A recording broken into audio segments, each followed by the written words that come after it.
Hello, hello, hello, salut, bonjour à tous, bienvenue. On est jeudi, on va parler jeu de rôle, c'est Jeudi Rôle, et comme vous pouvez le voir, je suis avec Pierre Hunsinger, comédien, improvisateur, chanteur, compositeur, auteur, collectionneur de casquettes apparemment, et également grand MJ suprême du podcast improvisé Amour, Gloire et Dragon, et alsacien en plus. Comment ça va, Pierre ? C'est vrai. Ça va. Par contre, je tiens à dire que je ne collectionne pas les casquettes.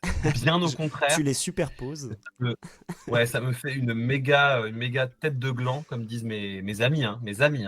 Donc vous imaginez les gens qui m'aiment pas. Donc non, tout est vrai sauf les casquettes. En tout cas, tu as plusieurs cordes à ton arc. Pierre, ce soir, on se retrouve pour parler JDR. On avait dit on allait faire une création de perso, mais avant, on va un peu parler de toi et de Amour, Gloire et Dragon, parce que je pense que moi, comme pas mal de monde dans le chat, on a sûrement des choses qu'on a envie de savoir. Ensuite, j'ai demandé à mes abonnés de me filer des anecdotes sur leurs aventures et des événements qu'ils ont appréciés particulièrement. Ce que j'ai fait, c'est que je t'ai sélectionné 3 anecdotes avec des mots-clés. Je t'en laisserai en choisir une et on pourra en parler.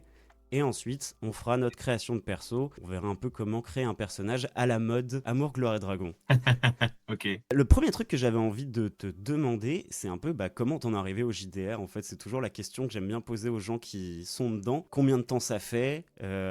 Comment t'es arrivé dedans ? Et ce que je me demande en ce moment, tu sais, avec Critical Role, on a un peu cette légende des comédiens qui ont trouvé leur vocation de comédien en découvrant le JDR. Est-ce que c'est ton cas, la poule ou l'œuf en gros, tu vois ? Ok. Alors dans la question de la poule ou l'œuf, je pense que moi je répondrais le canard, tu vois.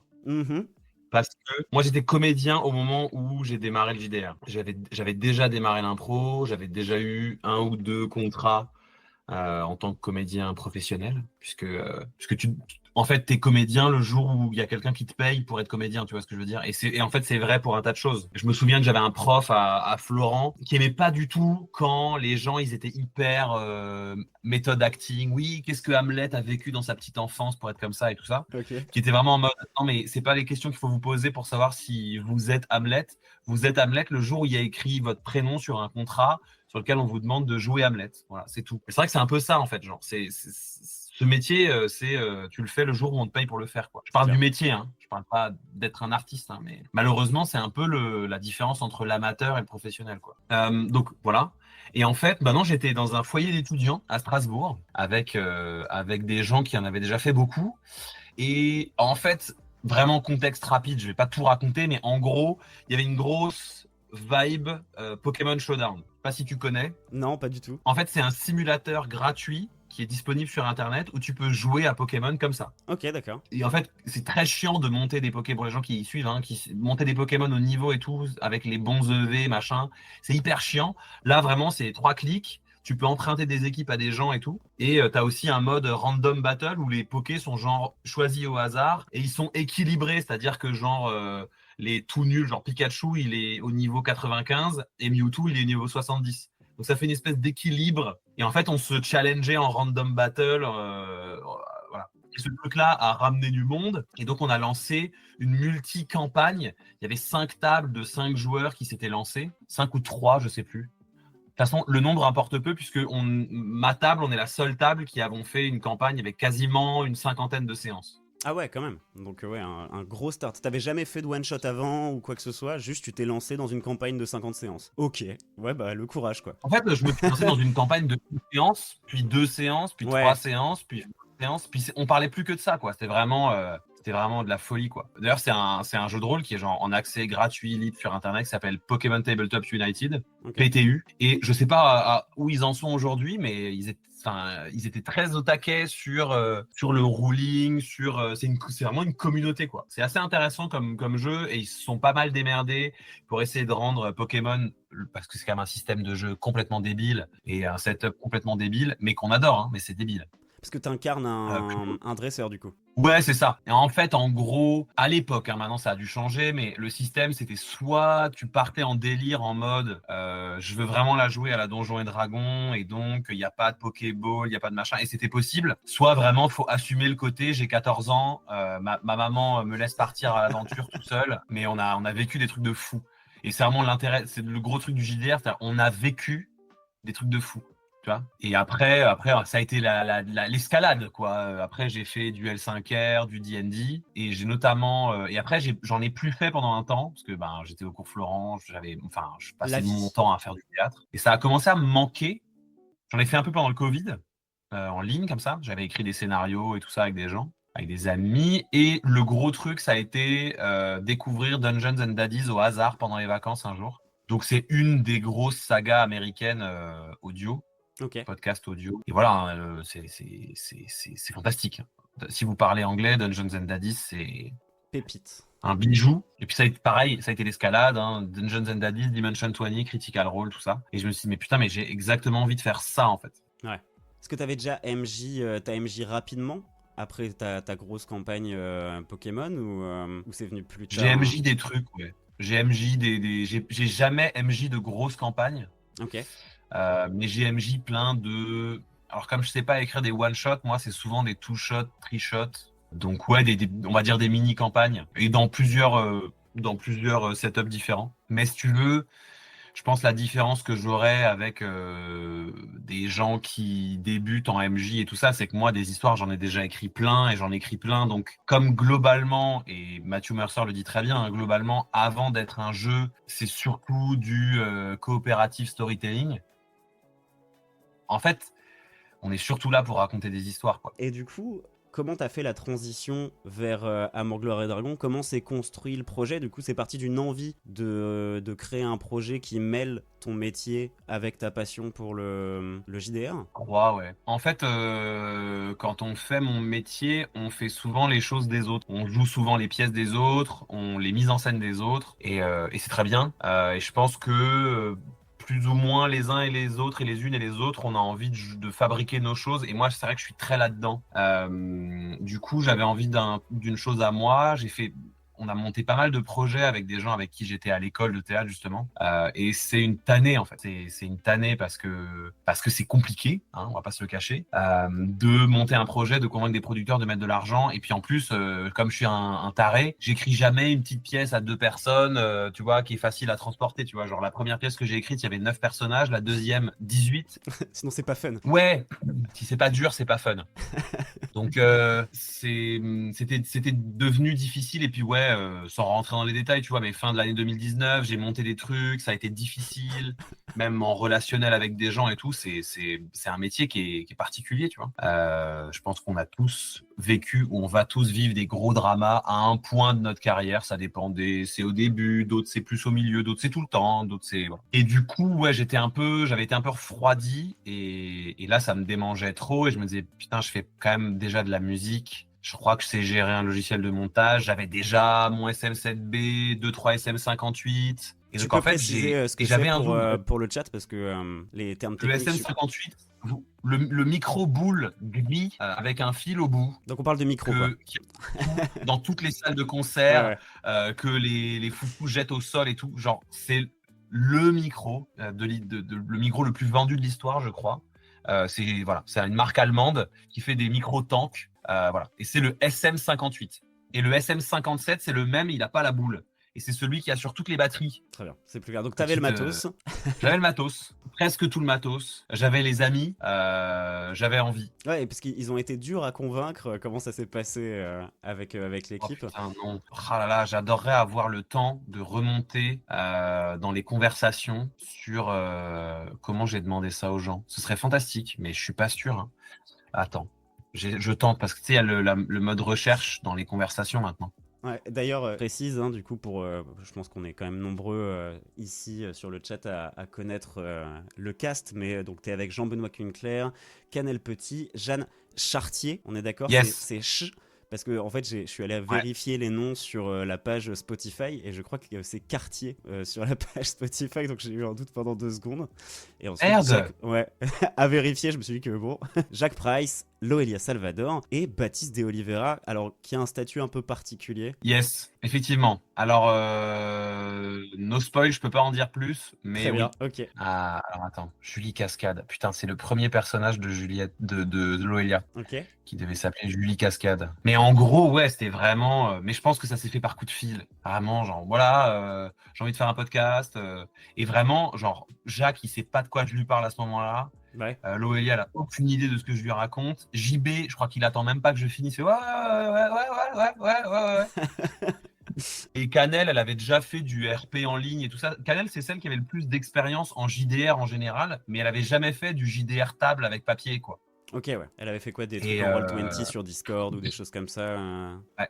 Ok. Et je pense que l'appel avec Canel a ressemblé à genre, ouais, Canel, je voudrais faire un podcast Donjons et Dragons. Ok. Et du coup, j'aimerais bien que. Ok. Ok. Eh bah allez, Et voilà. trop bien. Et Baptiste t'a filé un coup de main du coup, parce que si j'ai bien compris, vous avez joué ensemble auparavant à des jeux de rôle ou pas du tout, parce qu'il a l'air de s'y connaître pas mal. Ouais, lui, de l'équipe, c'est lui qui a le plus d'expérience en JDR. Ok. Lui, il a vraiment poncé du JDR de ouf. Et en fait, non, je bossais beaucoup avec Jeanne à cette époque-là. Et dans les tout débuts, mon idée, c'était plus de faire genre un podcast et d'avoir régulièrement des petits guests. Donc en fait, quand j'ai contacté Jeanne, concrètement, je lui proposais de faire un épisode avec nous, quoi. Et pareil, en fait, Baptiste, c'est le chéri de Jeanne, donc bah, j'en avais parlé avec Jeanne, donc forcément j'en ai parlé avec Baptiste. Je l'ai invité pour une séance, et puis finalement, ce page qui était au début vraiment censé passer par là pour réparer la connerie de Jacques, ben il restait. Et voilà. Mais en fait, c'est comme beaucoup de choses dans ce podcast.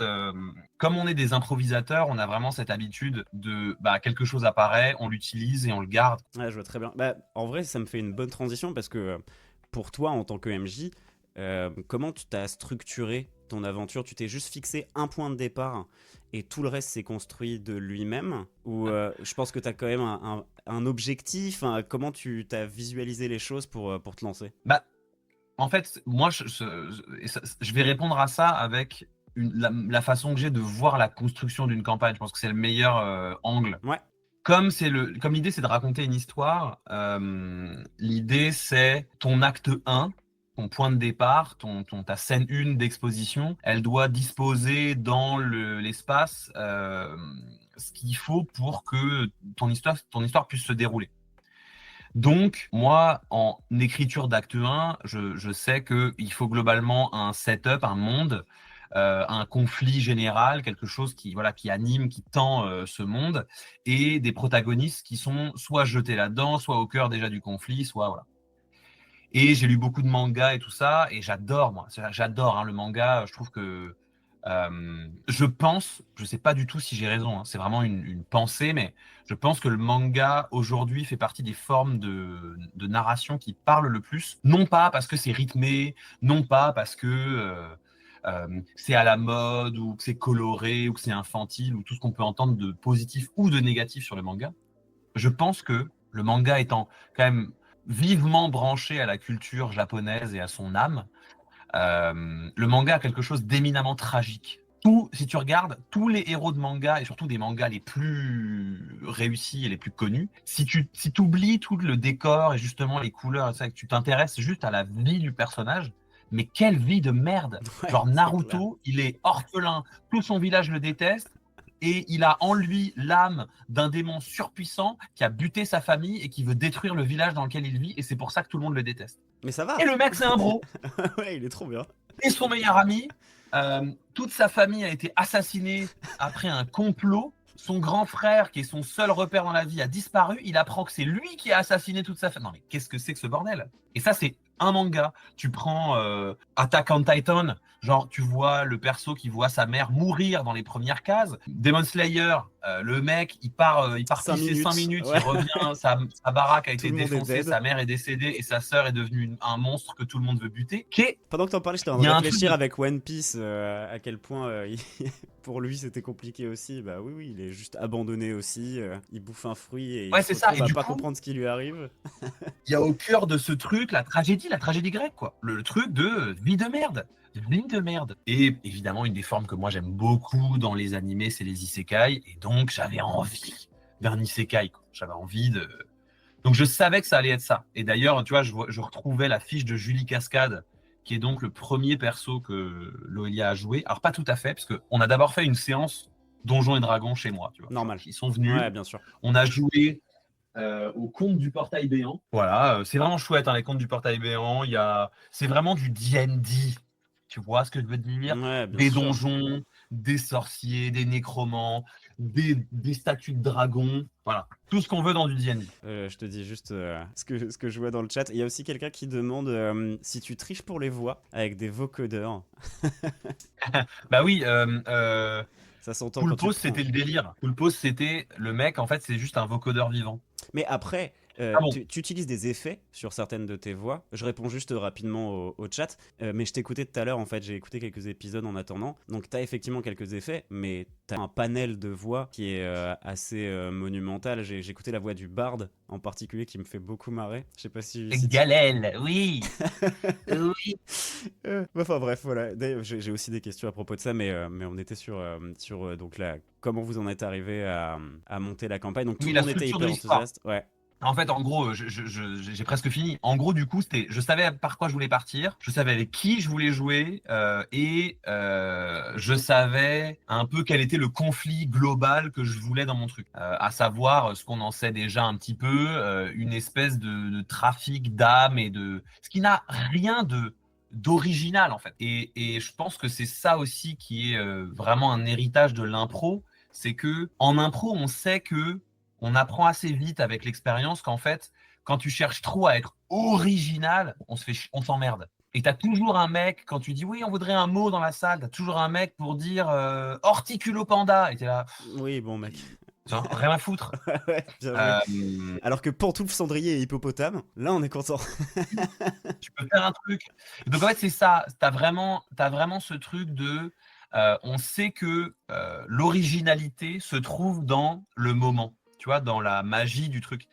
Donc, ma façon de structurer, c'est vraiment de fabriquer une espèce de canevas de choses, des ennemis, des limites, des choses, et de jouer, quoi. Tout simplement. Ouais, donc t'as tes quelques PNJ où tu sais qu'ils vont apparaître à tel moment ou tel moment et tu sais qu'ils vont a priori se diriger vers eux et tu vois juste en fonction de leur impro à quel moment ils les rencontrent quoi. Ouais, c'est ça. Et aujourd'hui, comme tous les PNJ maintenant, ils prennent le nom d'un Patreon et que, alors encore, il y a un peu un bout de temps au tout début, quand on n'était pas nombreux, les gens pouvaient nous suggérer un personnage carrément. Et maintenant, on est trop nombreux, je peux plus, c'est ingérable. Ouais, bien Donc, sûr. vraiment, je vais sur le tableau des Patreons abonnés, j'en tire un au hasard et c'est le nom du personnage. Et ça fait que maintenant, je ne choisis même plus vraiment à quoi va ressembler le PNJ. Je fais des stat blocks et j'attends de trouver le nom sur le moment. Si tu veux un exemple, dans un des one-shots spécial du Patreon, donc qui est accessible sur la page Patreon, on tombe sur un perso, le nom de l'abonné, c'est Avian Catastrophe. Et on délire Avian Catastrophe, la catastrophe, il chante la catastrophe, oui, parce que quand il chante, il crée des catastrophes naturelles. Et donc, en fait, on est parti en mode le pouvoir du personnage, quand il chante des refrains de chansons connues en plus, tu vois, ça fait les effets. Et donc, pour soigner la queue d'un écureuil blessé, il se met à chanter la queue le. Ouais. Voilà. Vu que tu donnes une influence du nom sur le PNJ, quand tu disais que t'as des stat blocks, t'as déjà tes spells en tête ou ça vraiment c'est en fonction du nom et du caractère que tu vas lui donner que tu choisis tes spells et Ça tes trucs dépend. comme ça. Ouais, là c'était une exception de Vraiment. catastrophe. Là, par exemple, les derniers épisodes qu'on a enregistrés, j'avais des boss, donc j'avais leur stat block, Ouais. mais j'avais pas leur nom. Donc, par exemple, voilà, il y a 3 boss. Il y en a un, il s'est appelé Don Giovanni. Donc, il s'est mis à parler comme ça. Ouais. Mais il avait quand même ses capacités que j'avais prévues parce que stater une rencontre et tout en tant que MJ, c'est quand même spécial, hein. C'est Ça, clair. trouver les bons niveaux de difficulté, c'est quand même assez difficile. Et bah Surtout pour que ça reste entertaining, quoi. Parce que il y a aussi une différence entre une partie que tu enregistres et une partie que tu passes avec tes potes autour d'une table. Et où si tu veux qu'un combat dure 16 tours, tu peux. Même si ça fera chier la terre entière, hein. Mais c'est tout à fait possible. ouais, parce que t'as une gestion des combats qui est hyper dynamique au final dans Amour, Gloire et Dragon. D'ailleurs, j'y J'essaye pensais, de faire mieux. mais est-ce que Jacques s'est déjà battu? Bah oui, quand même. Ouais, quand même, hein, mais Je en sais fait, pas. je vous ai écouté donc 2 fois déjà. Et en fait, je vous écoute en taffant ou des trucs comme ça. Donc, ce qui est cool, c'est que quand je me fais une réécoute depuis le début, tu sais, je redécouvre des petits moments, etc. Et des fois, je retape un épisode au hasard. Et en fait, c'était en y réfléchissant aux questions que j'allais te poser. J'ai réécouté un épisode où Jacques rigole au début sur le fait qu'il ne précise jamais sa classe parce qu'en fait, il s'en sert tellement jamais que qu'il la précise même pas. Et j'étais là, mais attends, mais c'est quand la dernière fois que Jacques a participé à un combat et comment les combats fonctionnent, parce que c'est vrai que ça va vite, quoi. Comment tu gères tes dégâts, etc. Ça doit être assez compliqué à masteriser. Ça va. Le combat, c'est ce qui demande le plus de post-prod. Et parce que, unpopular opinion, le combat, c'est chiant. Ouais, non, En mais fait, bien c'est sûr. chiant. C'est cool pour les joueurs, parce que nous, on est à fond dedans et qu'on a ce palpitant, mais c'est vrai que quand tu as une Non, série de 4 heures, non, c'est chiant. En t'enlèves vrai, c'est chiant. 1 heure et Vrai de demie. vrai, Hein, c'est chiant. ouais, parce qu'on en parlait un peu avant de lancer le stream, mais le montage représente énormément de travail sur les épisodes. Et effectivement, tu dois retirer quoi? Vous faites des sessions de combien de temps d'ailleurs? Actuellement, ça a varié, mais actuellement, on se voit en gros sur un créneau de 3-4 heures. On arrive, il nous faut toujours, c'est comme pour un spectacle d'impro, il nous faut toujours un temps, une demi-heure, trois quarts d'heure. Alors en plus, Warm-up. actuellement, je n'ai pas de chez moi, donc j'enregistre chez quelqu'un, à savoir chez Jeanne. Donc, il faut que j'ouvre la valise, que je branche tous les micros, ça prend un temps fou. Mais en fait, on s'installe, on ressort les fiches, on papote, on fait le point sur la dernière fois. Donc Mise voilà, en ça, place, ça quoi. prend bien 45 minutes, des fois 1 heure. Ensuite, on enregistre, en général 2 épisodes, et ensuite on bouffe. Bah oui, il faut bien. Mais ouais, en gros, c'est souvent 2 épisodes. Ok, ouais. Donc tu retires pas tant que ça au final Ah non, non, non. dans le montage, ouais. Non, en fait, c'est ce que je dis souvent, je fais rarement des coupes. Il y a eu, des fois, c'est dans les fun facts du début, parce que des fois, on part en conversation Bien et on sûr. franchit le seuil du podcast, en fait. On est vraiment, comme on s'entend tous très bien quand même, on est tous vraiment des poteaux. Bah, tu sais, des fois, on part.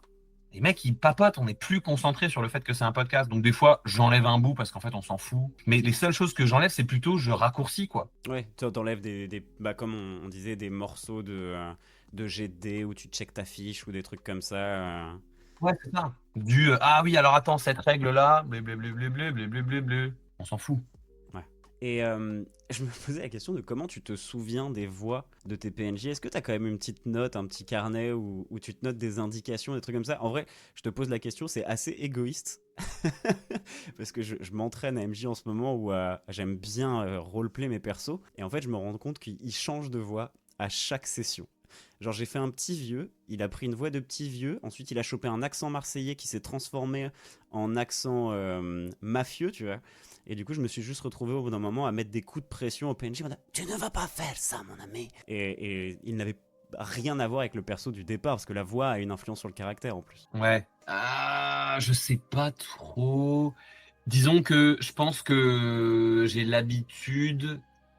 Tu vois, je te dirais pas que tous les persos ils sont 100% ultra cohérents les uns avec les autres, les PNJ. Mais déjà, je pense que la première réponse c'est un perso peut être incohérent avec lui-même. Ouais. Tu vois, il peut avoir plusieurs états de fait dans sa vie. Donc déjà, c'est pas si grave. Et comme c'est souvent une intention ou une image qui vient, je pense que c'est un peu comme les imitateurs. Tu vois, c'est souvent physique. Donc, tu vois, par exemple, Jean-Charles. Déjà, Jean-Charles, un des secrets de Jean-Charles, c'est que je me rapproche du micro. Et en fait, les micros dynamiques, là, comme ça, quand tu es proche, ça crée cette espèce de voix Très ASMR. grave. Et en fait, le fait d'être proche d'un micro, tu phrases les choses différemment, donc ça fait le perso, tu vois. Et Galel, c'est une intention, c'est une façon de voir la vie. Donc, il y a un physique, en fait. Ouais, ça se voit, t'as la tête qui rentre direct dans les épaules pour Gaël. Plus le même. Son physique et sa façon de voir les choses. Mais les persos, ils s'affirment d'eux-mêmes au fur et à mesure. Je pense un perso comme le Seigneur Rameau, par exemple, tu vois, j'ai eu du mal à le trouver. Ouais, bien sûr. Peut-être juste dire que ton vieux, t'as mis du temps à le trouver et maintenant tu l'as trouvé, il est à un bon endroit, tu vois. Bon, c'était pour un one shot, donc en fait on le reverra plus jamais, mais du coup j'ai développé un petit panel de voix de vieux avec des accents divers et variés qui me resserviront peut-être un jour. Et c'est déjà cool. En soi, c'est déjà Mais en cool. fait, c'est des masques et là, c'est vraiment du travail de comédien, d'impro et tout ça. On le sait bien, des fois, tu trouves un personnage, tu le démarres et des fois, il est évident et des fois, il demande 2-3 passages avant trouver le dosage, tu vois, de voix, de ton, de prise de parole. Mais c'est pas si grave s'ils sont incohérents. Je pense qu'il n'y a pas de scandale. Non, ça a plutôt fait marrer l'équipe, hein, plus qu'autre chose, de voir le vieux évoluer de partie en partie. Tiens, je me demande, dans le chat, il y a beaucoup de gens qui disent Jean-Charles, mon idole, qui kiffe Jean-Charles. C'est quoi, dans le chat, c'est qui votre PNJ préféré, votre personnage préféré Et j'avais une autre question pour toi. Est-ce que pour jouer un robot bard waifu, il faut forcément être un menteur baiser? D'accord, tu as donc contacté Baptiste de Oliveira pour. C'est possible. Oui, la fameuse histoire du baiser menteur. Mais le problème, c'est que je sais pas ce qu'il veut. Il veut absolument que je me brouille avec cette personne dont j'ai dit qu'il était un baiser menteur. Mais je ne dirai pas son nom. Il y a un objectif derrière. Parce que je lui ai demandé, est-ce que tu me la racontes ou est-ce que non? Et il m'a dit, il racontera ce qu'il voudra. Donc ouais, tu peux juste dire, bien. Laissons le mystère planer. Mais en tout cas, voilà, je n'aime pas les baisers menteurs. Je n'aime pas ça du tout. C'est-à-dire, parce que pourquoi hein en fait, t'as les menteurs baisers, c'est les mecs qui mentent pour baiser. D'accord.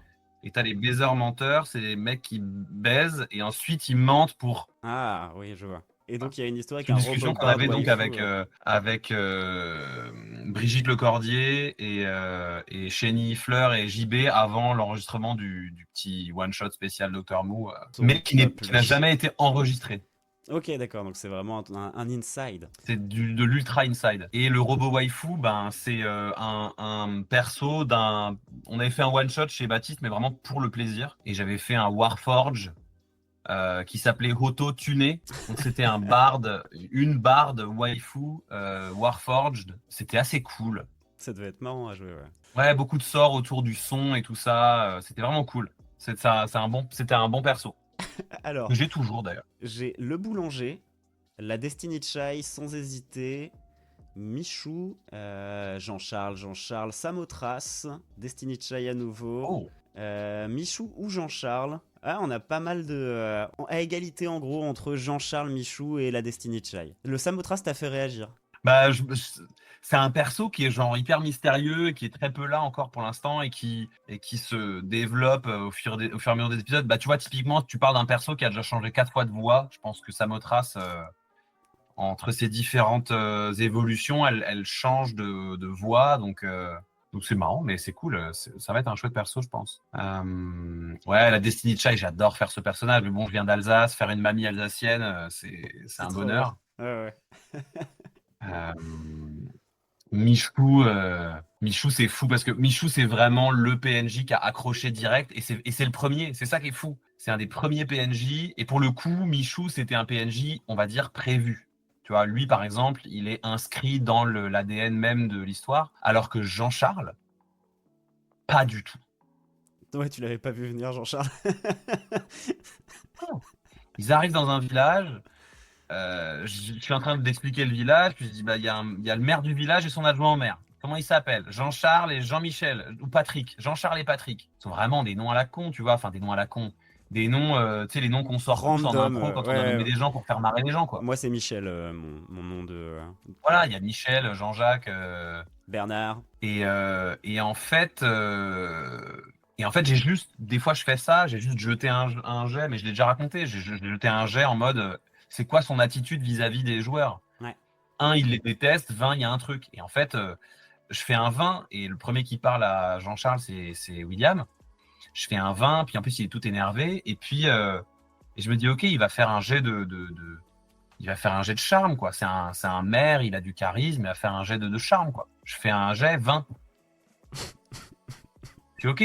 Le mec il est amoureux de William, et il y a un petit quelque chose qui se passe chez William. Et tout ça a amené la voix. La voix m'a amené à dire putain, c'est très smooth, on dirait une espèce de félin. Puis je me suis dit, un tigre-garou, ce serait vraiment cool. Surtout que je savais qu'il y avait un rapport avec les vampires dans cette ville. On me disait, les garous et les vampires, c'est marrant. Ils pourraient ne pas se détester pour le coup, ça serait bien. Et puis voilà, mais les garous, c'est venu de rien du tout en fait. Ok, ouais, parce que c'est devenu quand même un arc. Alors, non, no spoil. Mais ouais, ça a pris de l'importance. C'est dans le réel de notre univers, les garous, c'est un gros truc, quoi. C'est une vraie communauté avec ses règles et tout, c'est cool. C'est trop bien, ouais. Bah écoute, ça va faire déjà 50 minutes qu'on discute. Je te propose qu'on passe aux anecdotes au choix et après Et à la création de perso. Alors, pour les anecdotes, j'ai Forêt Charme et Mort Tragique de Marbellitou. J'ai Retard, Malédiction, Mensonge de New Nubos et Gobelin, Copain et MJ Contraint de Laurent. ah là là. MJ Contraint, je suis curieux. J'en étais un peu sûr en vrai. Puis il y a une rime sur Gobelin, Copain, MJ Contraint, c'est doux à l'oreille. En gros, c'est donc Laurent qui m'a envoyé un message pour me raconter qu'il est MJ et qu'un jour il y a son groupe qui se retrouve face à une forteresse de gobelins et il décide de faire parler un des gobelins trouvés dans le coin pour avoir plus d'infos avant d'attaquer la forteresse. Un des aventuriers de son équipe propose aux gobelins de rejoindre la compagnie plutôt que de crever avec les autres de ses congénères. Et en fait, le mec fait un 20 nat et sur le jet de persuasion. Et Laurent est obligé de créer une fiche de perso pour Glee, le gobelin roublard, qui rentre dans l'équipe. Sauf que Laurent, il n'avait pas créé une campagne, enfin sur cette partie de la campagne en tout cas, pour que les aventuriers aient une aide. Donc il a passé son temps à essayer de faire crever Glee, le gobelin roublard, mais impossible. Et du coup, en fait, les autres passaient leur temps à le sauver. Dès que Glee était en danger, c'était vraiment l'objectif principal. Genre, la quête n'avait plus aucune importance, à part sauver Glee, le gobelin roublard. Et au final, maintenant, c'est un personnage récurrent de leur campagne. Et c'est le personnage que jouent les autres joueurs invités quand ils viennent pour participer, quoi. Un peu un Jean-Charles, en fait, au final. Sauf qu'il Oui, est... c'est l'histoire d'Amour, Gloire et Dragon, quoi. Ouais, c'est vraiment ça. Euh, genre Glycidia, c'est fou que ça s'appelle Glee parce que vraiment c'est Glycidia, c'est Docteur Mou. Docteur Mou, il a rien à foutre là. Personne n'a rien à foutre là en fait. C'est à la base, il doit y avoir 4 personnages et c'est tout. Enfin, mais c'est l'histoire de Dodo, genre Dodo qui est devenu une resta alors que à la base une blague. C'est une blague. Mais c'est génial, franchement. Et ça, c'est un vrai conseil à donner à tous les MJ. Donnez des choses à vos joueurs. Moi, j'ai plusieurs habitudes. Je le fais beaucoup dans les one-shots, mais vraiment, c'est un truc. Et je l'ai déjà entendu ailleurs. Après, je me suis dit, putain, yes. Donnez des trucs de ouf à vos joueurs très, très tôt dans les parties. Ouais. Là, il y a peu de temps, j'ai fait un one-shot où les joueurs peuvent assez facilement trouver une épée Vorpal. Genre, il y a une épée, elle traîne, et s'ils passent un peu de temps à prêter attention à ce truc-là, c'est une épée Vorpal. Si jamais tu sais pas ce que c'est une épée Vorpal, c'est une des armes légendaires les plus légendaires de Donjons et Dragons. Les plus vénères, ouais. Ah, l'épée Vorpal, c'est vraiment le mythe de Donjons et Dragons. C'est une épée, je sais plus, c'est une épée plus 3 au jet d'attaque, 3d6 de dégâts, et si tu fais un critique, tu coupes la tête de la créature que tu attaques avec. Sympa. C'est vraiment une arme surpuissante, légendaire, qui est censée être réservée aux personnages de niveau 17 ou plus, selon les règles. Oui, d'accord. Mais en fait, tu vois, je lui ai donné, donc on a fait c'est un two-shot, donc 2 parties de 4 heures. Il a obtenu cette épée au bout d'à peu près 2 heures. Sachant que dans mon scénar, je m'étais noté pour la vanne que la personne qui trouve cette épée, si c'est genre un guerrier, il doit faire un jet de sauvegarde de sagesse pour pas fuir avec son épée et vivre d'épiques aventures de son côté, tu vois. Ouais. En mode, c'est bon, ma quête et j'ai même plus besoin de rester avec C'est vous, ça. quoi. Ouais. Et ben, tu sais quoi? Il l'a pas utilisé de la partie entière. Non. Mais non, parce que c'est trop précieux. Tout d'un coup, il a son truc et c'est devenu son. Tu vois. Et en fait, c'est vraiment genre à tous les MJ, donner aux gens des glis, donner aux gens des choses qu'ils aiment, dont ils ont envie et qu'ils ont envie de protéger, d'amener le plus loin possible. Tellement. C'est hyper important parce que je vois beaucoup d'histoires. Je vois beaucoup de trucs. J'ai déjà raconté ça, mais genre sur Facebook, il y a plein de groupes dans lesquels je m'étais inscrit, des groupes JDR, que ce soit en France ou aux États-Unis. Ouais. Et t'as vraiment des histoires de dinguerie, quoi. Des gens qui se bagarrent avec leur MJ, des MJ qui essaient d'empêcher leurs joueurs de faire tout et n'importe quoi. Et t'es là. Pourquoi? Alors que ouais, l'idée d'avoir un perso que t'avais pas prévu, et en fait toutes les quêtes sont devenues putain, Glee est en danger, faut le sauver. Mais oui, mais bien sûr, moi j'ai envie de jouer à ça. Mais bien sûr. En vrai, tu sais quoi, c'est un peu aussi pour ça que très rapidement, quand je vous ai découvert, je crois qu'on était à l'épisode 8, quand je suis tombé sur Amour, Gloire et Dragon. Moi, je suis tout nouveau joueur réel, mais j'écoute du JDR depuis 5-6 ans facile. Donc j'étais familier à ça. Et c'est la première fois vraiment que je conseille un de mes podcasts JDR à n'importe qui. Parce que ce que j'essaye de leur faire comprendre, c'est que les règles et tout ça, en fait, c'est assez secondaire. C'est le rôle pour moi du MJ d'être le gardien des règles, mais les gens qui jouent n'ont pas forcément besoin de s'y connaître énormément, ils n'ont pas besoin de connaître le lore. Tout ce qu'ils ont, c'est ils ont besoin d'une envie d'avoir du fun, d'interpréter un personnage et de partir à l'aventure en fait. Et c'est vrai que la plupart des gens à qui j'ai envoyé Amour, Gloire et Dragon sont des gens qui ont jamais qui se sont même jamais renseignés sur du JDR et quand ils ont vu que je te recevais ce soir, ils m'ont tous envoyé un petit message en mode OMG mec. Donc vraiment ça a fait l'unanimité, alors que tu vois, je suis tout aussi fan de tous les autres podcasts de JDR que j'écoute, mais on a un aspect plus proche des règles où je le tenterai pas forcément sur du très grand public en termes de comment leur faire un premier pas dans qu'est-ce que peut être le jeu de rôle, quoi. Bah oui, c'est vrai que, enfin, très honnêtement, quand j'ai voulu démarrer cette aventure, évidemment que je suis allé écouter d'autres choses Évidemment, ouais. de ce qui se faisait, tu vois, en me disant avec la simple question de se dire est-ce que vraiment il y a de la place, quoi. Et en fait, je me suis vite rendu compte que le dosage JDR interprétation est souvent comme ça. Ouais. Et chez nous, c'est vraiment. Ouais, c'est ça. De toute façon, vous le dites en intro, vous vous Oui. servez du JDR pour faire de l'improvisation. Donc c'est un mélange. Vous avez pas. Ouais. Et c'est un formidable moteur d'improvisation. C'est génial. C'est un peu comme tu Tu le prends disais, des c'est du décisions au storytelling hasard, à quoi. plusieurs, ouais, complètement. Ouais. Et du coup, comment on crée un perso à la mode Amour, Gloire et Dragon?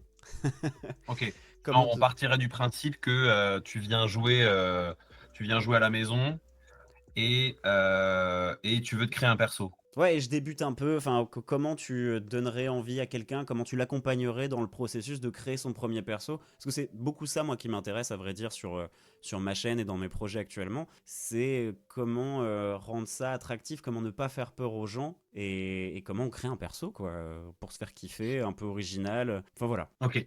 Pour créer un perso, la plupart du temps, la première chose qu'il faut, c'est un setup. C'est-à-dire que c'est au rôle du MJ d'être un tout petit peu clair. Enfin, je dis setup, mais en fait, les Américains, ils disent a setting.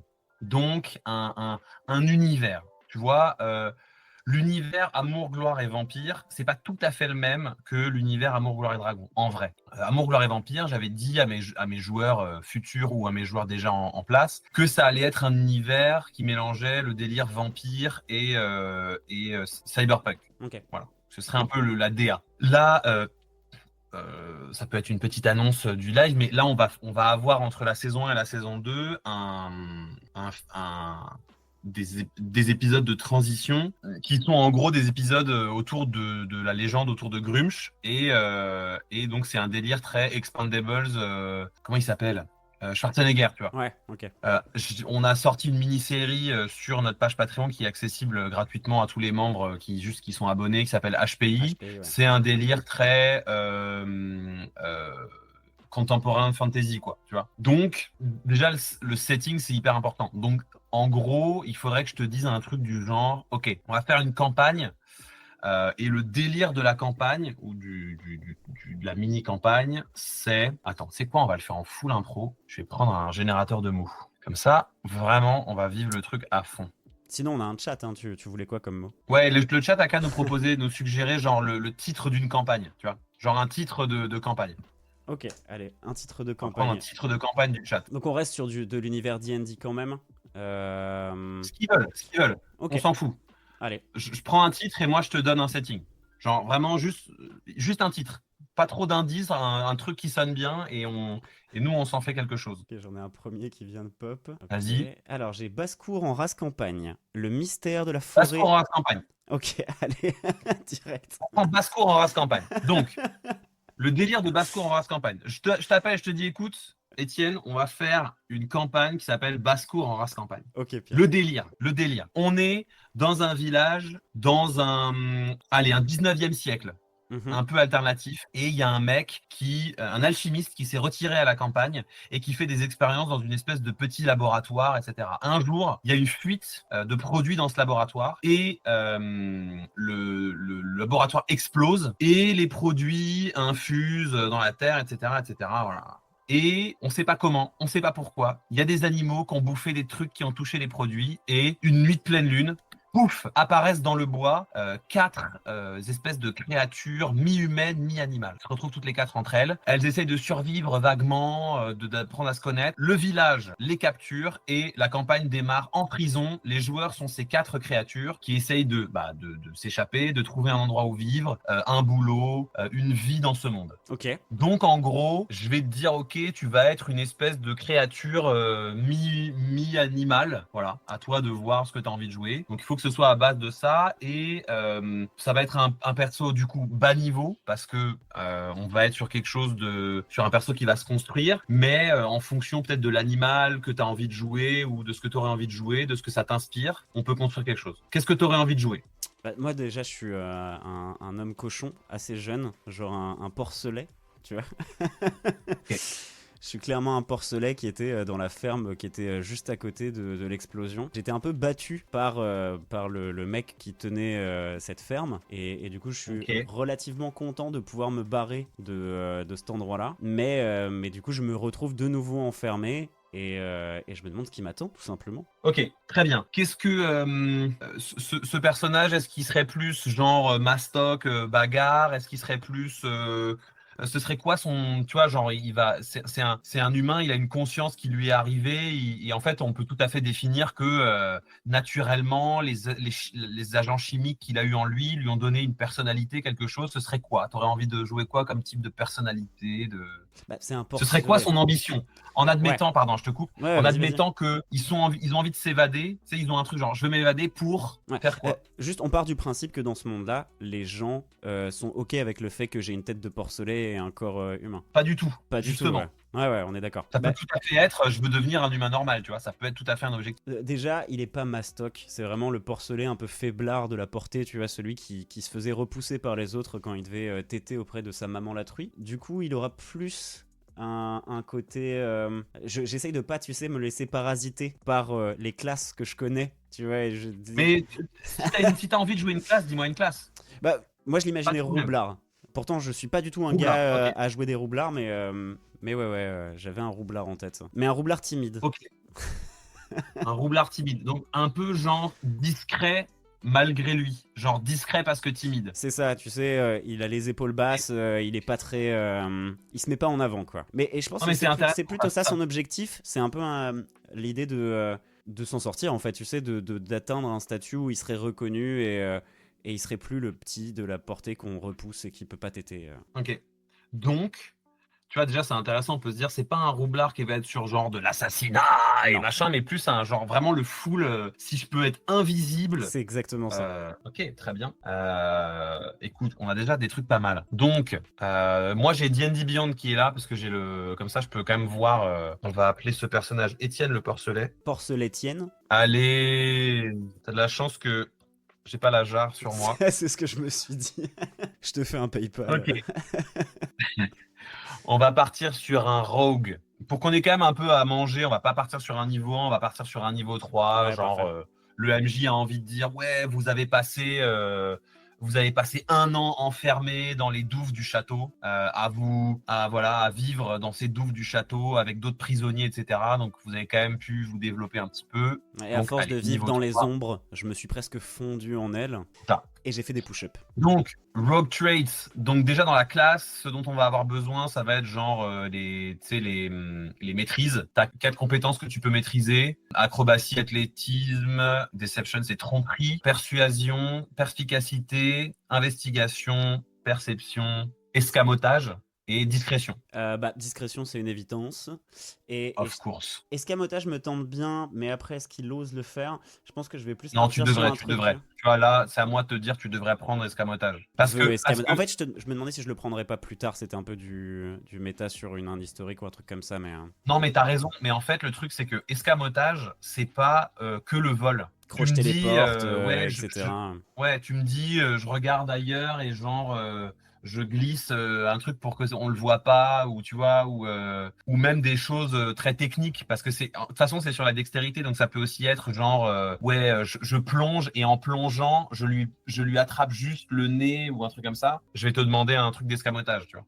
Et bah va pour escamotage. Et oui, donc là, je Après, précise juste, je sors un peu du rôle. C'est vrai que en tant qu'MJ, c'est aussi notre mission.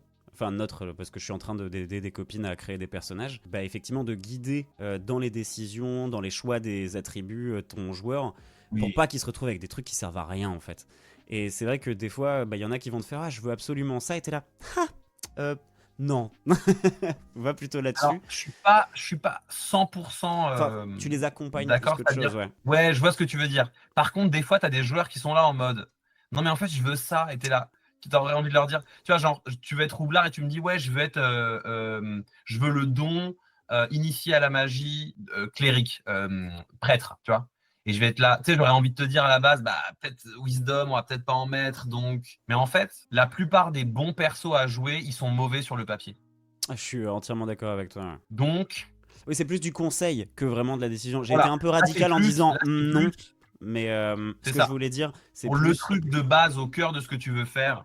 c'est ça, c'est sois conscient que sans cette chose-là, tu risques d'avoir un peu moins de fun, mais Ouais, t'as bien raison. sûr, si tu as envie de faire autre chose, qui suis-je pour t'en empêcher? Le MJ. Et Ok. donc après, tu en as encore deux à choisir, donc entre tromperie, insight, à chaque fois je l'ai pas. Moi, j'aime Perspicacité. bien acrobatie parce que je l'imagine bien Allez. être timide mais faire des saltos. Voilà, genre. Ok. Et ah oui, ouais, persuasion parce que tu sais, il a un petit visage tout mignon et il fait ses yeux là en mode s'il vous plaît. Yes. Et ça marche. Ok. Après, ce qui est bien avec les rogues, c'est que tu as aussi expertise. Ouais. C'est-à-dire que c'est ta maîtrise, c'est tu rajoutes ton bonus de maîtrise à la compétence, et l'expertise, c'est tu le rajoutes 2 fois. Fois deux, ouais. Et donc là, tu peux choisir 2 expertises, sachant que tu peux les choisir que avec tes maîtrises. Et donc, tes maîtrises, c'est discrétion, escamotage, acrobatie et persuasion. Donc, moi, je pense qu'une expertise en discrétion, ça paraît tout à fait indiqué. Complètement. Et après, donc, il faut choisir entre acrobatie, persuasion et escamotage. En vrai, j'ai envie de le mettre sur persuasion. Ça me va? Ouais, ouais. Surtout que persuasion, je crois que c'est sur charisme, et je suis pas sûr que qu'on t'en mette beaucoup. C'est pas certain, non. Donc sneak attack niveau 1, ça c'est juste, tu peux, voilà, c'est attaque sournoise. Thieves can't. Oui, alors ça, c'est juste que tu peux parler une langue. Mais ça, on s'en fout là pour le coup, Là, c'est pour le dans le coup, c'est setting, on pas. s'en fout. Je Ouais, mets ouais. orc juste pour le plaisir. Très bien. Maintenant, dans D&D, dans les versions de 2024, ils ont installé tout un truc qui s'appelle les Weapon Mastery. Yes. Donc, comme il n'y a pas de traduction officielle en français, je ne sais pas exactement comment ça va s'appeler. Mais le principe, c'est que tu peux donc choisir parmi une liste d'armes. Et en fait, tu choisis donc des armes que tu maîtrises et qui vont te donner des actions en fonction de l'arme que tu maîtrises. Je te donne un exemple là tout de suite. Si tu choisis par exemple Antimatter Rifle, ah oui, on va peut-être pas partir Oui. sur un fusil antimatière dès Non, le oui. début. Des fléchettes, par exemple. Donc, fléchette, tu sais, donc tu maîtrises l'arme fléchette. Je rappelle, c'est 1d4. Hein. Et je crois que fléchette, c'est 1d4 plus la dextérité, ce qui peut être intéressant, tu vois, pour un roublard, parce que tu vas quand même avoir probablement plus de dextérité que de force. Complètement. Si vous touchez une créature avec une fléchette et que vous lui faites des dommages, vous avez avantage sur votre prochain jet d'attaque contre cette créature avant la fin de ton prochain tour. Donc ça, c'est uniquement si Voilà. je prends les fléchettes. Et donc une autre arme aurait une autre influence sur mon gameplay. Ouais, alors Quoi. c'est pas la seule qui a. Donc, parce que en fait, c'est les anciennes manœuvres qui étaient réservées aux guerriers. Il y avait que ouais, les ok. guerriers qui avaient des manœuvres. Maintenant, toutes les personnes, toutes les classes qui peuvent prendre des Weapon Mastery, je crois qu'elles peuvent pas toutes le prendre, c'est que les classes martiales. Ouais. Elles peuvent avoir des manœuvres liées aux maîtrises d'armes qu'elles ont. Et donc ça, c'est une manœuvre qui s'appelle Vex. Et Vex, tu l'as aussi avec un pistolet laser, une rapière. Voilà, mais par exemple avec une lance, si vous touchez une créature avec une lance, vous pouvez obliger cette créature à faire un jet de constitution, enfin un jet de sauvegarde de constitution, DC8 plus ton ability modifier, donc toi ce serait la dex. Sur un jet raté, la créature est au sol, à terre. Ouais. Voilà. C'est pas mal. En fait, je trouve ça fait exister un truc qui était chiant dans D&D où moi, ça me changeait rien parce que je le faisais sans, mais ça fait exister ce truc où t'es là, t'as un mec, il a un bâton de combat de 2 mètres et il dit ouais, je voudrais faire un jet pour essayer de le faire tomber. Et donc, t'étais là, ouais, bah fais-moi un jet de force, je vais faire un jet à mon perso, etc. Là, ce qui est cool, c'est que, bah, par exemple, la lance, mais effectivement, le bâton a ça aussi. C'est dans la règle même du truc. Et le joueur peut choisir de le faire ou non. Il n'est pas obligé de faire la manœuvre. Et t'en as un certain nombre, du coup, comme pour les manœuvres de guerrier, où c'est illimité. Là, tu as 2 Weapon Mastery au niveau 1. Ok, Au d'accord. niveau, ouais, au Donc niveau 1, t'as 2 Weapon ça te Mastery. rajoute des spell slots en quelque sorte, cette nouveauté. Ouais, après, attends, je suis en train de regarder Weapon Mastery, est-ce que t'en as d'autres plus tard? Ah, c'est marrant, t'en as pas d'autres. Enfin, je me renseigne, mais j'ai l'impression que, en tout cas, ça va peut-être dépendre de la sous-classe que tu choisirais, tu vois. Mais en gros, voilà, alors je sais pas quelles sont les armes qui te tentent. Moi, c'était dague, Euh, rapière, genre rapière, c'est pas mal. Moi, j'imaginais bien une rapière en forme de queue de cochon, tu vois. Excellent. Rapière cochon, je me le note. Voilà. Tu vois, là, typiquement, je pense qu'on te homebrewerait un truc, tu vois. Rapière cochon, je me le note. Donc rapière, donc évidemment, t'as Vex. Et après, moi, je trouve que Dart, c'est pas mal. Ouais, c'est sympa, ouais. Bah, C'est marrant de se dire ouais, un cochon humanoïde qui jette. Ah, est-ce qu'ils ont, oui, une Une sarbacane? sarbacane, ouais. Ah, quand tu disais Euh, fléchette, moi j'ai tout de suite pensé sarbacane. Ou alors ça peut Mais être tu sais juste quoi, en un. fait, non, non, mais je mets Dart et c'est pareil, genre je te homebrew une sarbacane, tu vois. On appelle ça sarbacane et on lui donne les règles des fléchettes, ça me paraît tout à fait cohérent. Ah, bah oui, oui, bien sûr. Donc au niveau 2, maintenant, tu as Cunning Action. Votre rapidité de pensée et votre agilité vous permettent de bouger et d'agir rapidement.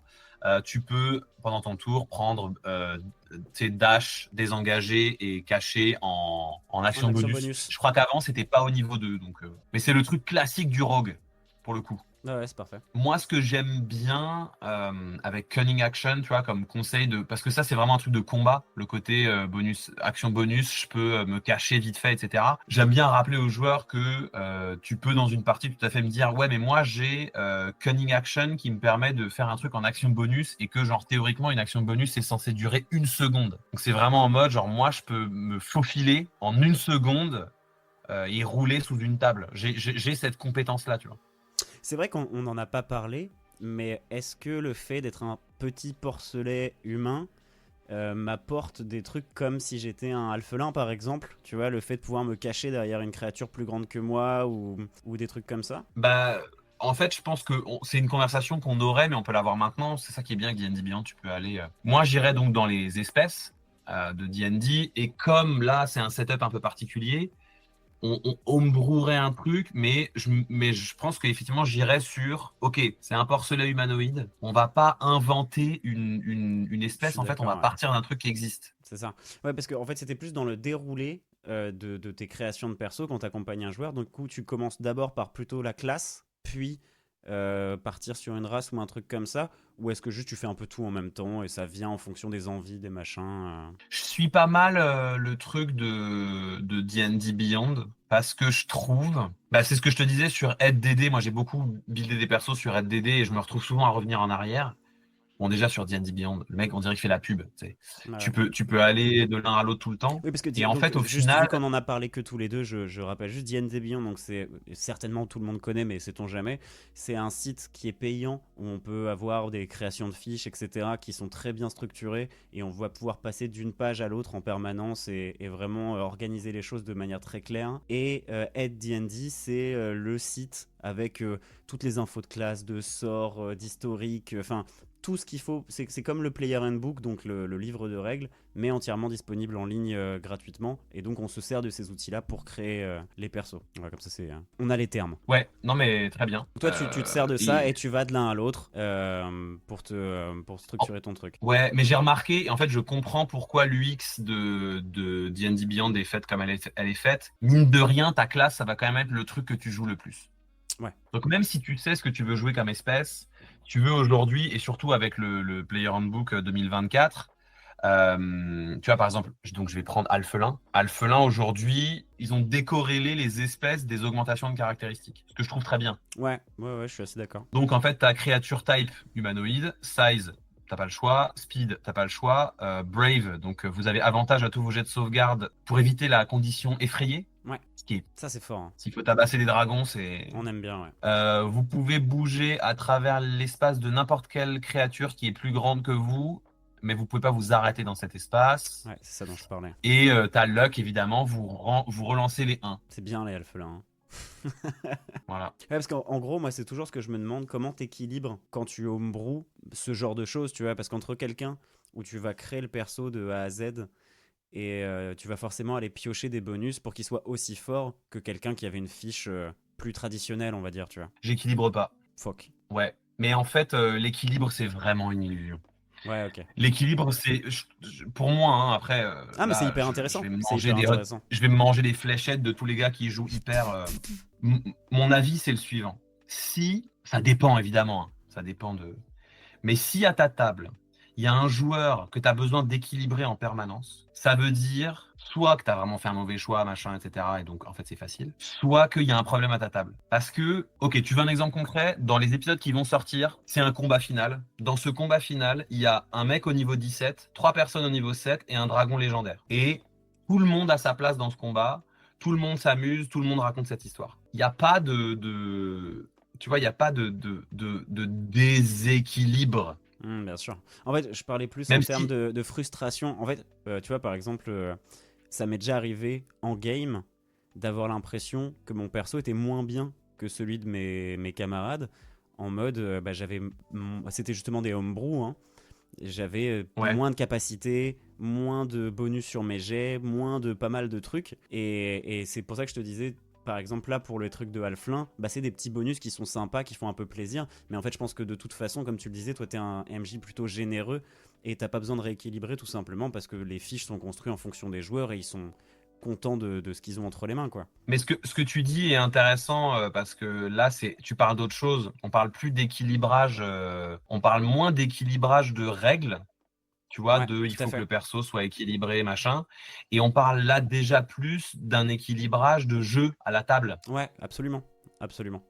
Et ça effectivement, c'est différent. C'est-à-dire que, ouais, il faut être capable de se dire, ah putain, j'ai un mec à la table qui s'amuse pas. Déjà, il faut communiquer, hein, c'est la base. Hein, bon, c'est comme tous Tout à les fait. trucs des humains. Il faut communiquer, mais ouais, faut pas hésiter, je pense, à aller voir ton MJ et à dire, écoute, j'ai l'impression que mon perso il sert à rien. Et peut-être avoir toi une solution. J'aurais envie d'essayer ça, j'aurais envie d'essayer ci. Est-ce que tu penses qu'on peut essayer ça? Ouais, carrément. Et en fait, il y a aussi le fait Là, récemment, j'ai créé.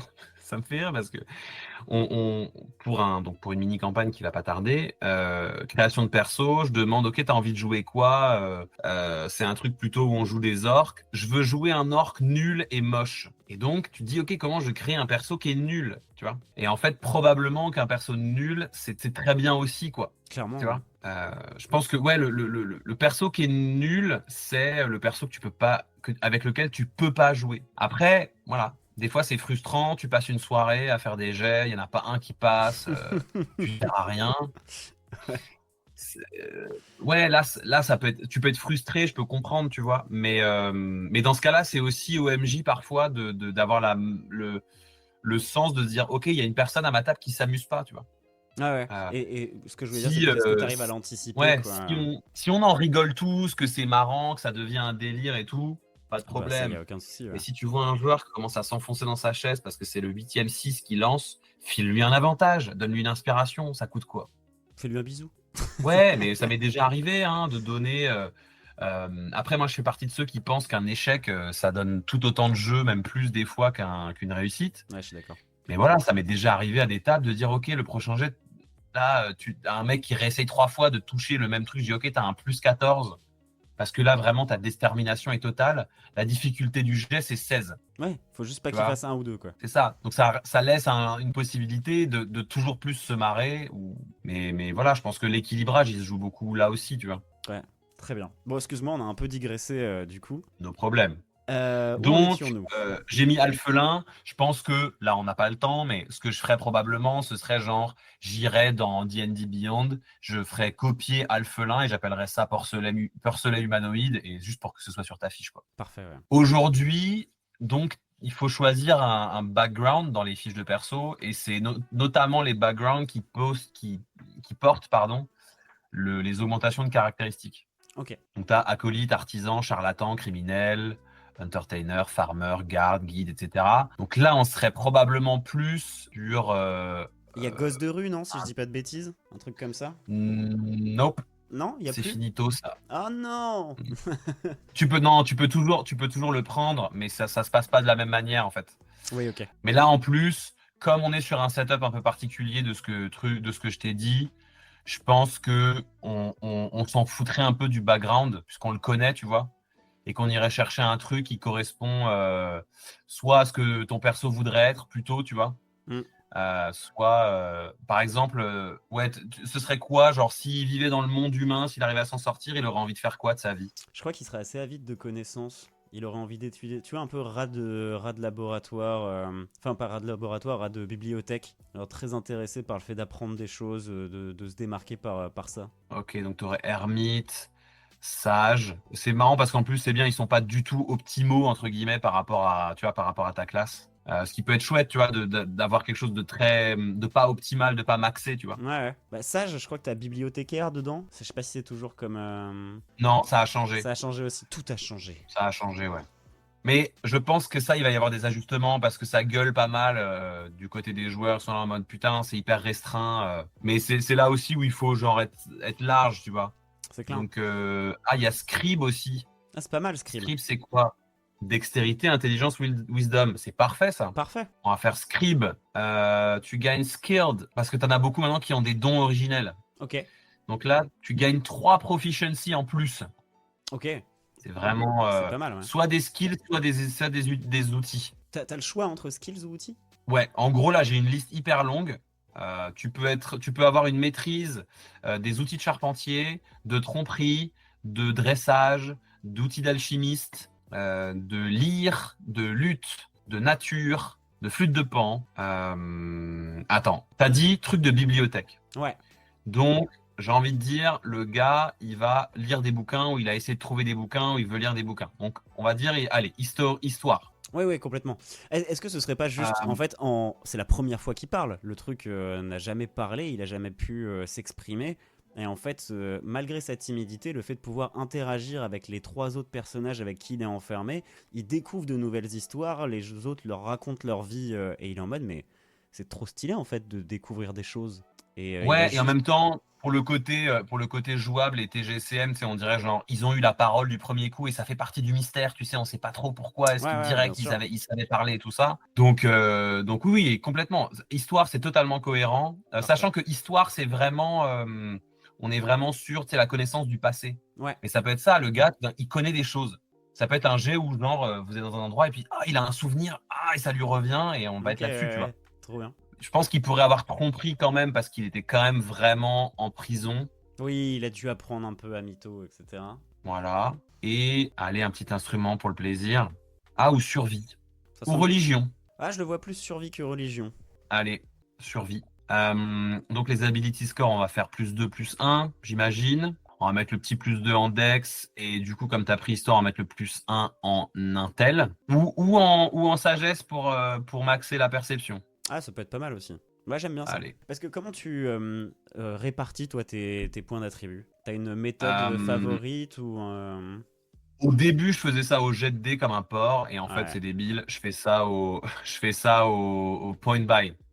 ok, ouais. Tu sais, c'est la technique où tu as un nombre de points donné, tu rajoutes des trucs et au bout d'un moment, tu es au max. Pour le coup, c'est ce qu'il y a de plus équilibré. Après, des fois, ça m'arrive de vraiment établir les valeurs au hasard pour le plaisir, tu vois. Genre de coller un -2 à un perso dans un truc pour lui mettre un Ouais. +17 direct. C'est au goût de chacun, je pense.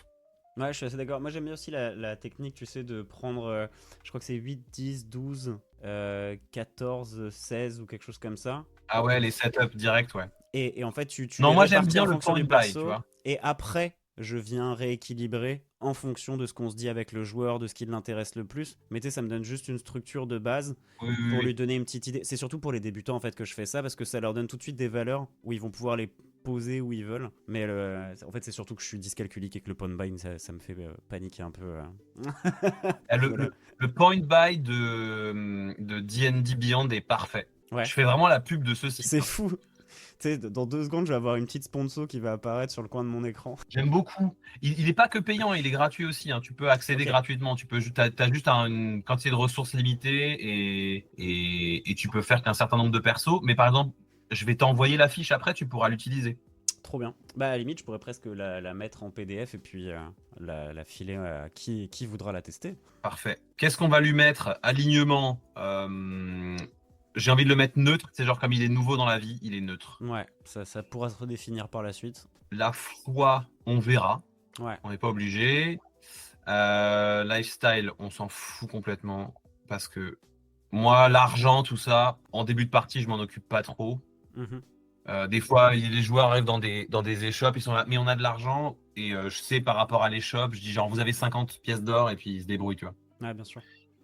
Donc, cheveux, je mets rose, Évidemment. peau rose, Évidemment. les yeux noirs, la hauteur, je sais plus, mais on va mettre genre 90 centimètres, un truc comme Donc, ça. dans le genre, Ah ouais. non, c'est les gnomes 90 centimètres, je pense que c'est 110 centimètres. Ouais, Le poids, on voilà, va là. mettre quand même un petit 70 kilos parce que c'est quand même un porcelet. Bah, il est un peu potelé, quoi. Âge, je mets un point d'interrogation, il ne sait pas. Et genre, on met un mâle. Ouais, Allez, personal traits. Donc ça, c'est ton caractère. Donc il est timide à mort. tout à fait.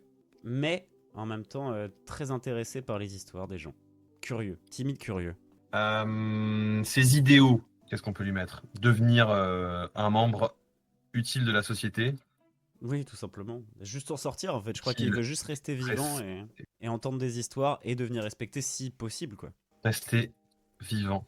C'est déjà pas mal comme objectif, rester vivant, je trouve. Obtenir Dans le... le respect de ses pairs. Très bien. Ses liens, je mets la ferme et ses amis transformés. Voilà. Et ses défauts, il pue la boue. Le pauvre. En lien, on peut mettre son ancien maître qui le battait. Ah oui, en lien, on peut mettre ça, ouais. Alors attends, je crois que ça, c'est. T'as enemies. Ok, ils le mettent... T'as ils l'ont organization, séparé. allies, Ok, enemies, backstory, tout ça. très bien. Clause, c'est plutôt genre, tu sais, un petit défaut, mais il peut y en avoir plusieurs, mais c'est plus un truc du genre, il pue la boue, il se ronge les ongles, il rote la nuit, voilà, tu vois, des trucs comme ça. Très bien. Ou il peut pas s'empêcher de faire des commentaires. Lui, je pense que ce serait, il pue la boue et il a du mal à Finir ses phrases. faire entendre son point de vue. Je le verrais vraiment très bien, tu sais, jamais vraiment finir ses phrases. Non, mais vous savez, moi, Oui, après, ce que j'en pense, c'est plutôt que je... Enfin, voilà. il finit pas toujours. Ça dépend de son niveau de stress. Ouais, c'est ça. Il finit pas toujours ses phrases. Organisation, on n'en met pas. Je mets Non, point ouais. d'interrogation, on ne sait pas. Ses alliés, ben, ses camarades. Et il faudrait qu'il ait genre un tolard avec qui il a parlé, tu sais. Je mets René, ce serait un PNJ, tu vois. Ouais. René l'érudit Enemies, qui lui a appris des trucs. backstory, c'est ce qu'on a dit, mais genre fruit d'une expérimentation. En fait, je pense que je modifierais un peu, je suis allé un peu vite. Je pense que le setup, ce serait genre le fermier, il a vendu des animaux à l'alchimiste pour faire des Ouais, ok, expériences. Et d'accord. voilà ce que ça a donné. Ok. Parce que je me Donc, demandais fruit d'une expérimentation. dans le côté accident, est-ce que il avait pas conscient qu'il était destiné à la base à finir en tourte et que c'est aussi ça qui fait qu'il est très motivé à s'en sortir, c'est qu'il a échappé Ouais. à cette condition de future tourte.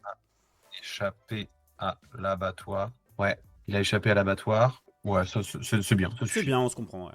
Et autre, là, tout de suite, ça c'est pas important, mais on pourra mettre quelque chose. Donc, background, c'est bon. Species, c'est bon. Ability score, boom. Point by, on va tout lui mettre en dex déjà, à fond. Donc, il est à 17. On va lui mettre. Qu'est-ce qu'on peut lui mettre? Ça peut être marrant qu'il ait son -1 en charisme. Ouais, ça semble plutôt évident et une sagesse un peu plus élevée. Après, pour ce qui est Ouais, du il a son reste, -1 en charisme. On va lui mettre.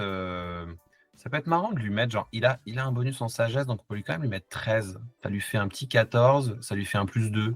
C'est bien ça, +2. sur quoi, sur la sagesse du coup ou sur le... Ouais. Ouais, très bien. Et je pense que ce serait RP de se dire, vas-y, en intelligence, on lui colle un 14 aussi. Mhm. Tu vois, ça fait qu'il reste pas beaucoup. Genre, en force, on va lui mettre 10, et en constit, on va lui mettre 12. Ouais, ok. Pour pas que tu sois non plus une feuillasse. Mais c'est Ouais, marrant, c'est tu ça. vois, d'avoir un truc qui est pas du tout opti, genre avoir un +2 en intel et un +2 en wisdom pour un roublard, c'est pas forcément opti, mais ça laisse aussi des possibilités, tu vois, pour la suite de multiclassage et tout ça, je trouve que c'est pas mal. Complètement. Hop là, équipement, ça on verra plus tard. Et ben la fiche de perso est sortie, hein. Alors attends, je vais te la rendre publique déjà, et je vais te l'envoyer, comme ça tu peux la checker. Attends, j'ai pas oublié un truc, moi? Je crois que j'ai oublié un truc. Bah, on n'a pas beaucoup parlé. On n'a pas parlé de classe secondaire. Est-ce qu'il y a, enfin, de sous-classe, de C'est ça. roublard et On de n'avait pas choses parlé de comme la ça. sous-classe. On n'a pas parlé de tout le côté fun aussi. Qu'est-ce que je fais? Comment je tabasse les gens? Donc, les sous-classes dispo là dans les core rules, t'as Arcane Trickster. C'est marrant, Arcane Trickster en vrai. C'est marrant. En gros, Attends, mais je peux me mettre dessus aussi. Hein, les tu trucs de peux roublard. caster des sorts en fait. T'as un petit spell casting dispo. Ok. Et tu vas avoir des emplacements de sorts. Ça, c'est un peu le voleur. Ouais, c'est le voleur arcanique, quoi. C'est le voleur qui lance des sorts. Vu que t'as de l'intel, ça peut être pas mal. Moi, je Tu trouve ça jettes sur cool. quoi? Puis le fait qu'il cherche des Allez, partons bouquins. là-dessus. Ouais. Et donc, tu as notamment, quand tu castes Mage Hand, tu peux le caster en action bonus.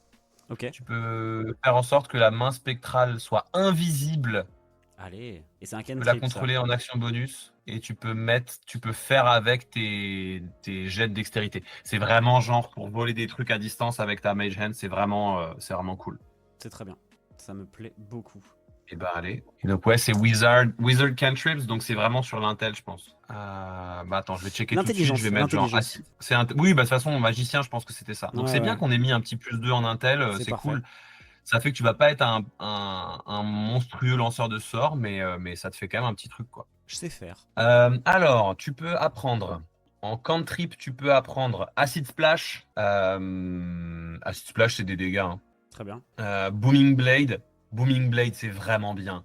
Ok, Booming Blade, t'es obligé. Ok. C'est trop bien, Booming Blade. J'accepte Booming Blade. Franchement, Qu'est-ce que Booming Blade, ça combote trop bien. Tu vois ce que c'est? Non, justement. Booming Blade, c'est un cantrip, donc t'as pas d'emplacement de sort. Et c'est une attaque, en fait. Tu lances Booming Blade, tu fais ton attaque, et en fait, la cible prend 1d8 de dommage de tonnerre. Ok. Voilà.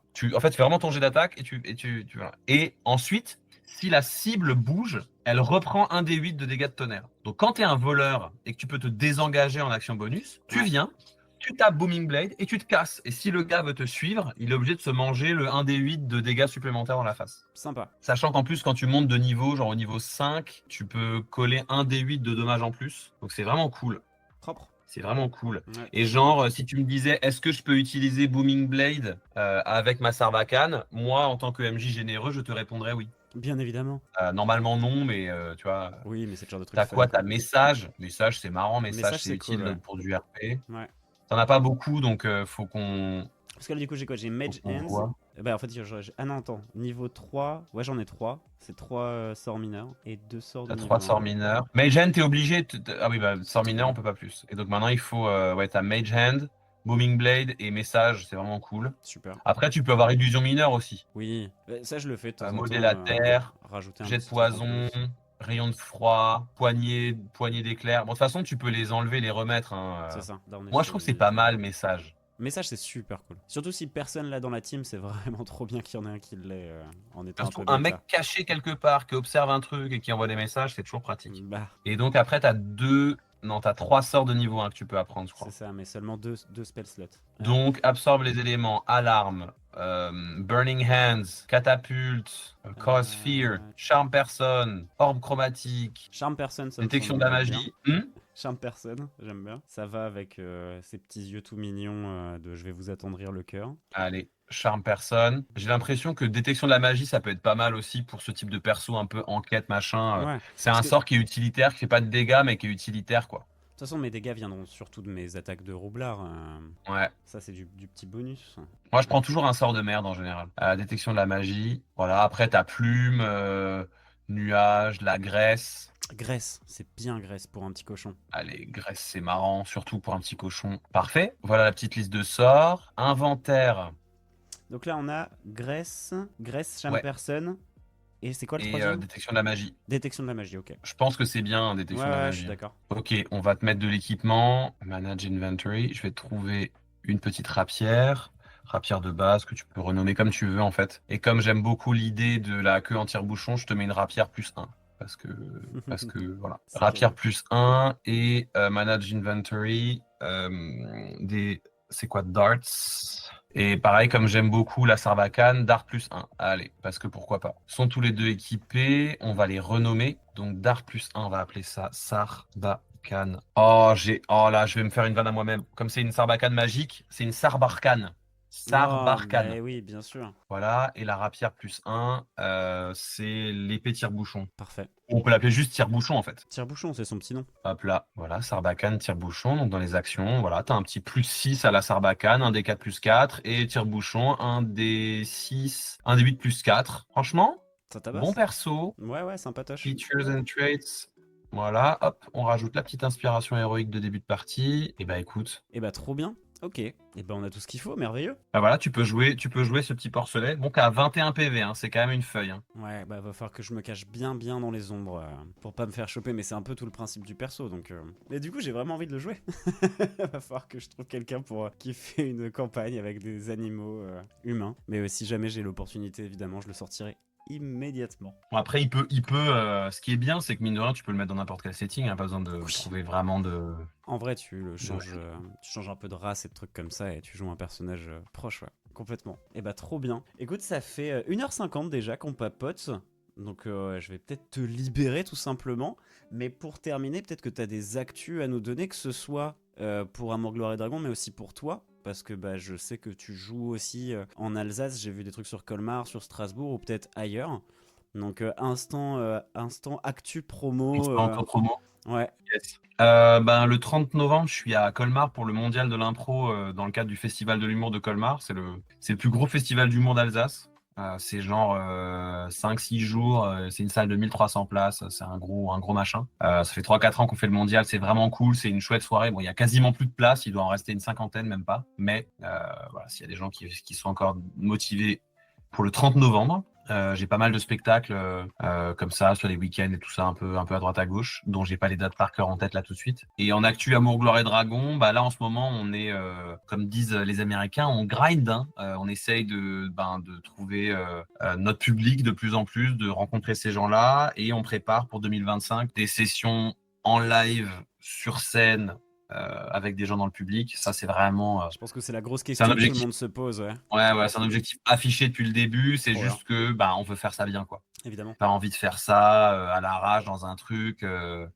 Ça a été possible à plusieurs moments de le faire un peu à l'arrache et en fait, ça veut pas dire qu'on veut réserver le Stade de France, hein, pas du tout, Bien sûr. ni même le Grand Rex, mais c'est juste si on le fait, j'aimerais bien que ce soit dans des conditions où on puisse payer les gens qui sont sur scène, proposer des places à un tarif qui soit pas démesuré et en même temps faire un truc qui puisse nous permettre de nous rémunérer quand même un peu, enfin voilà, d'être raisonnable. Mais c'est un gros objectif affiché et aussi il y aura l'ouverture sous peu, je pense en janvier-février d'une chaîne Twitch où de temps en temps je ferai soit de la création de perso, soit je ferai aussi des breakdowns, un peu des sessions de montage de Amour, Gloire et Dragon parce qu'il y a quand même des gens curieux de tout ça par rapport à ça. Voilà. Amour, Gloire et Dragon, il y a des choses qui arrivent. C'est la fin de la saison 1, là, dans le mois qui va suivre. Donc, les 2 derniers épisodes de la saison 1, avec une saison 2 qui va démarrer, pareil, début d'année 2025. Et entre-temps, il y aura un pan de l'histoire qui va donc relier la saison 1 à la saison 2, qui va s'appeler Agrumsh, Grumsh et Dragrumsh. Okay. Voilà. Trop bien. Bah, moi, j'ai trop hâte, hein. Évidemment, j'adore... Amour, Gloire et Dragon, j'ai hâte de voir la suite arriver. Je vais peut-être me retaper tout depuis le début une 3e fois. Et qui sait. Et ouais, j'ai hâte de vous voir continuer. Et bah moi, de toute façon, je suis à Strasbourg, donc je passerai très certainement te voir en spectacle bientôt. Mais là, Hésite pas. Ce week-end-là, j'ai un pote qui fait du catch. Et je lui ai promis que j'irais le voir, donc je peux pas rater ça. Ouais. C'est vrai qu'il y a une asso de catch à Strasbourg. Ouais, il joue un méchant en plus. Donc il faut que j'aille voir mon pote se faire exploser la gueule très certainement. Ça va être marrant. Est-ce qu'on a un petit... The Undertaker. C'est vrai que j'ai un peu la coupe de Undertaker là. Ouais, il y a un truc. D'ailleurs, est-ce que c'est un truc de MJ? Il faut avoir les cheveux un peu longs pour être un MJ successful avec, tu sais, Lucien Men, Mathieu Mercer, toi. Moi, c'est pour ça que je les laisse pousser. Hein. C'est dans cet unique objectif. Ok. Écoute, c'est vrai que même Anthony Birch de Dungeons and Daddy s'est laissé pousser les cheveux. Brennan Lee Mulligan n'a pas les cheveux longs. C'est vrai. Et c'est quand même un des meilleurs MJ que la Terre porte, donc je suis pas sûr. Les gens qui n'ont pas les cheveux longs peuvent quand même. Qui confirme la règle. C'est ça.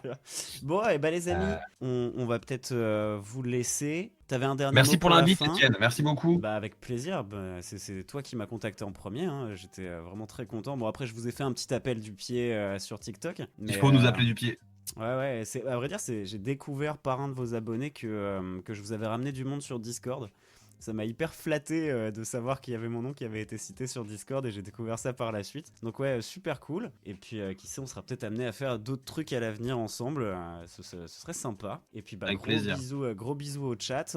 Je vois qu'il y a déjà des questions sur la suite, mais vous la découvrirez, arrêtez. Oui, ça parlera de... Ça, je peux y répondre. A priori, ça parlera de Grumsh. Amgrutch, Grumsh et Dragrumsh. C'est possible. Et bah écoutez, t'as une visu sur la prochaine sortie, c'est à suivre, abonnez-vous partout. Écoutez, Soyez... Dimanche, peut-être. Qui sait? Probablement dimanche. Et puis moi de mon côté, je continue à vous sortir des vidéos sensiblement tous les 2 jours, que ce soit sur du JDR ou sur des trucs plus créatifs comme les portraits en rouille. Et puis voilà, je vous fais des gros bisous. Fin du stream, c'était Jeudi Roll. Bisous. Et voilà, c'est la fin de ce premier épisode de Jeudi Roll. Merci de l'avoir suivi jusque-là. J'espère que le concept vous a plu parce que j'ai déjà plusieurs invités en tête pour la suite, alors laissez un commentaire, un petit 5 étoiles, abonnez-vous pour me faire savoir que vous en voulez plus.